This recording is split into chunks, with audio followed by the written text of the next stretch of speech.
Hello again, I am Blunty, and today I'm off on an adventure into the vile, poser-filled lands of lomography, or so-called lo-fi photography, the realm of faux nostalgia infested by vapid hipsters who couldn't take a decent photo to save their life no matter how wannabe retro their equipment is. This is the Dreamy Diana lens.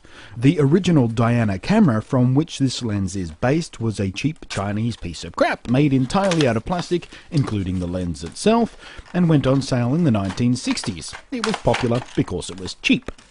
This lens, made to emulate the photographic aesthetic, is not cheap like its namesake. It's made from about $7 worth of plastic, but I had to pay $60 for it.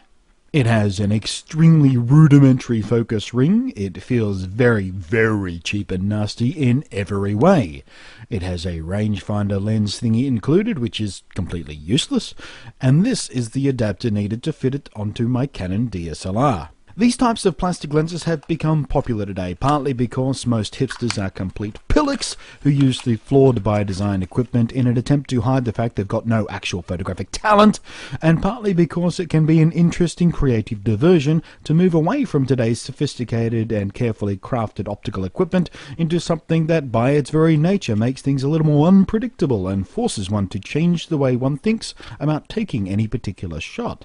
In the case of the Dreamy Diana here, designed to clip onto an adapter that then clips onto your Canon or Nikon DSLR and retard the usually sharp, bright, saturated image snapping abilities and produce a low saturation, soft focus, blurred and bloomy image reminiscent of days gone by when cameras were much, much shitter.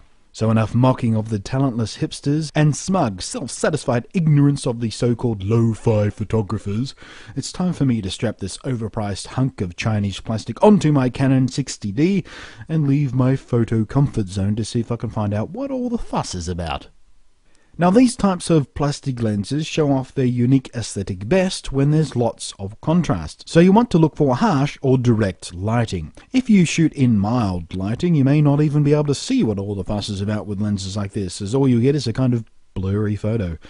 But take it into bright sunlight, or even go shooting in the city at night, or do some long exposure work, and you start to really expose all that softness that people go on about. You start to catch ridiculous amounts of lens flare as the light bounces recklessly around inside the poorly constructed lens body.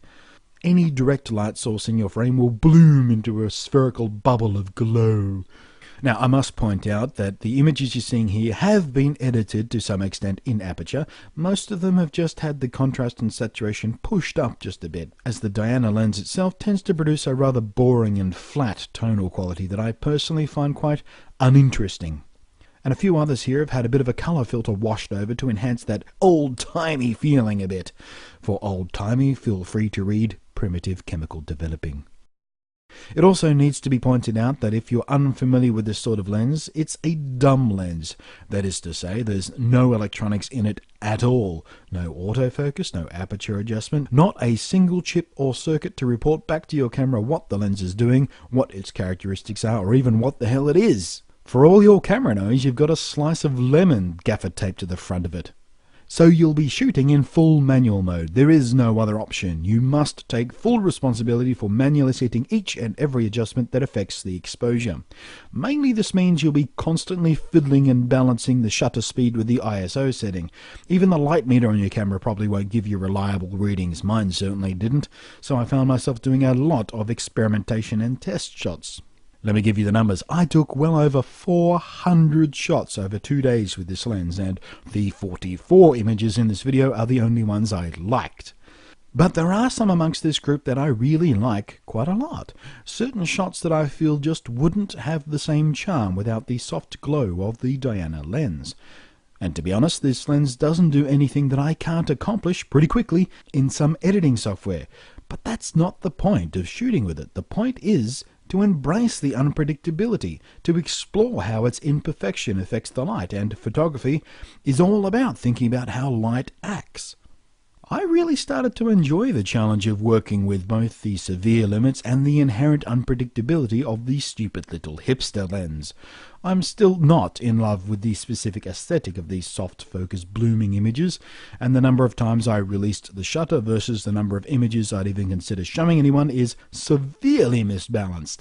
But in the end, it was a stimulating experiment which gave me some insight into, if not much more understanding of, the kinds of scarf-wearing, skinny jean-striding posers who spend retarded amounts of money and time and effort into so-called retro gear, shunning the progress made in camera and lens design over the last 40 years, sitting there in their thick-rimmed glasses that don't correct their vision, pining to feel nostalgia for days they're too young to actually feel honest nostalgia for, because they, like me, weren't even born yet when cameras like the Diana were actually being sold. The build quality of the Dreamy Diana is atrocious. It feels and looks utterly cheap and nasty. The performance is unreliable at best, and if you're the foolish noob who only ever shoots in auto mode, you'll likely be terrified and confused by how you're forced to think when using this lens. But if you're like me, you might just enjoy the challenge of an experiment like this too. It can make shooting feel unusually novel, and novel can be stimulating.